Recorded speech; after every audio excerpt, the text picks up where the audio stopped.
ಇಸ್ರೇಲ್ನ Tel Aviv ಮೇಲೆ Iran attack ಮಾಡಿದೆ. IRGC missile ದಾಳಿಗೆ ಕಟ್ಟಡಗಳು ಧ್ವಂಸವಾಗಿದೆ. ಇಸ್ರೇಲ್ನ ಟೆಲ್ ಅವೀವ್ ಮೇಲೆ ಇರಾನ್ ಅಟ್ಯಾಕ್ ಮಾಡಿರುವಂತದ್ದು. ಟೆಲ್ ಅವೀವ್ನಲ್ಲಿ ಮೊಳಗಿದಂತಹ ವಾರ್ ಸೈರನ್ ಸದ್ದು ಕೇಳಿ ಅಲ್ಲಿನ ನಿವಾಸಿಗಳು ಓಡಿ ಹೋಗಿದ್ದಾರೆ. ಟೆಲ್ ಅವೀವ್ನಲ್ಲಿ ಸೈರನ್ ಸದ್ದು ಮೊಳಗಿದೆ. ಸೈರನ್ ಸದ್ದು ಕೇಳಿ ಅಲ್ಲಿನ ನಿವಾಸಿಗಳು ಅಲ್ಲಿಂದ ಕಾಲ್ಕಿತ್ತಿದ್ದಾರೆ.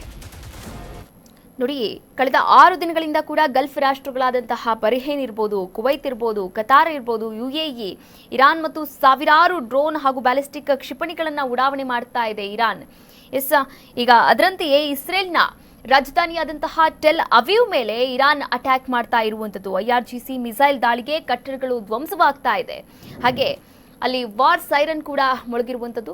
ಇದರಿಂದ ನಾಗರಿಕರು ಕೂಡ ಅಲರ್ಟ್ ಆಗಿದ್ದಾರೆ. ಎಲ್ಲರೂ ಕೂಡ ಬಂಕರ್ಗಳಿಗೆ ಹೋಗಿ ತಮ್ಮ ಜೀವ ರಕ್ಷಣೆಯನ್ನ ಕೂಡ ಮಾಡ್ಕೊಳ್ತಾ ಇದ್ದಾರೆ.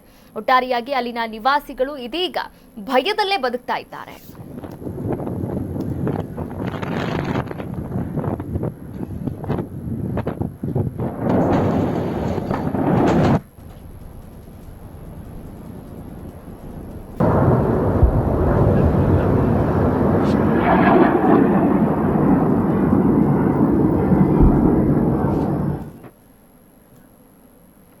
ಅಜರ್ಬೈಜಾನ್ ಏರ್ಪೋರ್ಟ್ ಮೇಲೂ ಕೂಡ ಅಟ್ಯಾಕ್ ಅನ್ನ ಮುಂದುವರಿಸಿದೆ. ಏರ್ಪೋರ್ಟ್ ಮೇಲೆ ಇರಾನ್ ಡ್ರೋನ್ ದಾಳಿಯನ್ನ ಮಾಡಿರುವಂತದ್ದು. ಅಜರ್ಬೈಜಾನ್ ಏರ್ಪೋರ್ಟ್ ಮೇಲೆ ಅಟ್ಯಾಕ್ ಮಾಡಲಾಗಿದೆ. ಏರ್ಪೋರ್ಟ್ ಮೇಲೆ ಇರಾನ್ ಡ್ರೋನ್ ದಾಳಿಯನ್ನ ನಡೆಸಿದೆ. 2 ಡ್ರೋನ್ಗಳಿಂದ ದಾಳಿಯನ್ನ ಮಾಡಿದೆ ಇರಾನ್ ಸೇನೆ. ಏರ್ಪೋರ್ಟ್ನ ಒಂದು ಭಾಗ ಸಂಪೂರ್ಣವಾಗಿ ಧ್ವಂಸ ಆಗಿರುವಂತದ್ದು. ಏರ್ಪೋರ್ಟ್ನ ಒಂದು ಭಾಗ ಸಂಪೂರ್ಣವಾಗಿ ಧ್ವಂಸವಾಗಿದೆ.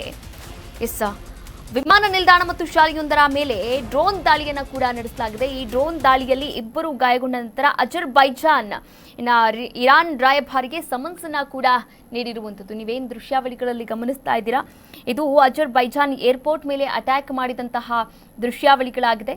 2 ಡ್ರೋನ್ಗಳಿಂದ ಇರಾನ್ ಸೇನೆ ದಾಳಿಯನ್ನ ಮಾಡಿರುವಂತದ್ದು. ಡ್ರೋನ್ಗಳು ಬೀಳ್ತಾ ಇರೋದನ್ನ ನೀವು ಕೂಡ ಗಮನಿಸಬಹುದಾಗಿದೆ. ಆತ್ಮಾಹುತಿ ಡ್ರೋನ್ ಅಂತ ಹೇಳ್ಬೋದು. ಇನ್ನು ಏರ್ಪೋರ್ಟ್ನ ಒಂದು ಭಾಗ ಸಂಪೂರ್ಣವಾಗಿ ಧ್ವಂಸ ಆಗಿರುವಂತದ್ದು. ಇದರ ಜೊತೆಗೆ ಶಾಲೆ ಮೇಲೂ ಕೂಡ ಅಟ್ಯಾಕ್ ಮಾಡಲಾಗಿದೆ ಇರಾನ್ ಪಡೆ.